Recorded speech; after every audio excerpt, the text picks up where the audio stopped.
Hi friends, simple గా chicken gravy ఎలా చేసుకోవాలో ఈ వీడియోలో చూపించేస్తాను.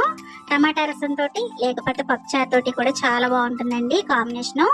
దీనికోసం అయితే నేను ఒక బాండీ తీసుకొని బాండీలోకి పావు కప్ అయితే ఆయిల్ వేసుకొని 2 పచ్చిమిర్చి, పావు స్పూన్ అయితే పసుపు అయితే వేసుకున్నానండి. వేసుకొని అది వేగాక అందులోకి ఒక మిక్సీ జార్లో 2 ఉల్లిపాయలు, 2 టమాటాలు, ఒక 2 స్పూన్లు ధనియాలు, కొద్దిగా జీలకర్ర, అల్లం, వెల్లుల్లి, దాల్చిన చెక్క, లవంగాలు 2, ఒక యాలిక ఇవన్నీ వేసుకొని బాగా పేస్ట్ పట్టేసుకున్నానండి. ఆ పేస్ట్ని అయితే ఇందులో వేసేసుకున్నాను.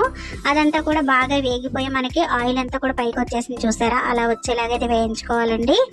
అదంతా వేగాక నీట్గా కడిగేసి పెట్టుకున్న చికెన్ అయితే వేసుకున్నాను. చికెను ఇప్పుడైతే చాలా రోజుల తర్వాత తింటున్నాం కదండి, అందుకనే దీన్ని సాల్ట్ వాటర్లో అయితే 2-3 సార్లు కడిగేసేసుకున్నాక అప్పుడు వాడుతున్నానండి.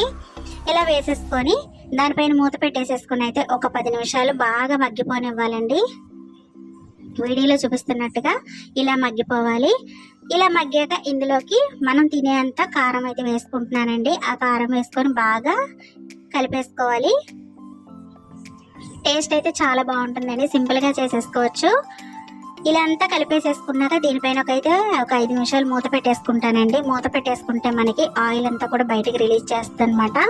చూడండి ఈ వీడియోలో ఎలా ఉందో ఈ రకంగా అయితే ఉడకాలండి. ఇలా ఉడికిపోయాకైతే నీట్గాను మనం మిక్సీ జార్ పక్కన పెట్టుకొని ఉంచుకున్నాం కదండి, దాంట్లోకి అయితే ఒక టీ గ్లాస్ అంత వాటర్ అయితే వేసుకొని మిక్సీ జార్లోను బాగా కలిపేసేసి ఆ వాటర్ అయితే ఇందులో వేసేస్తున్నానండి. ఇది వేసేసుకొని కొంచెం ఒక ఉడికి రానిచ్చేసి అయితే దీంట్లోకి కొత్తిమీర అయితే వేసేసుకుంటున్నాను.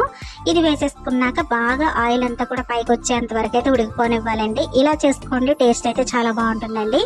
సింపుల్గా రాని వాళ్ళు కూడా చేయొచ్చు. మా ఛానల్ లైక్ చేసి సబ్స్క్రైబ్ చేయండి. బాయ్ అండి.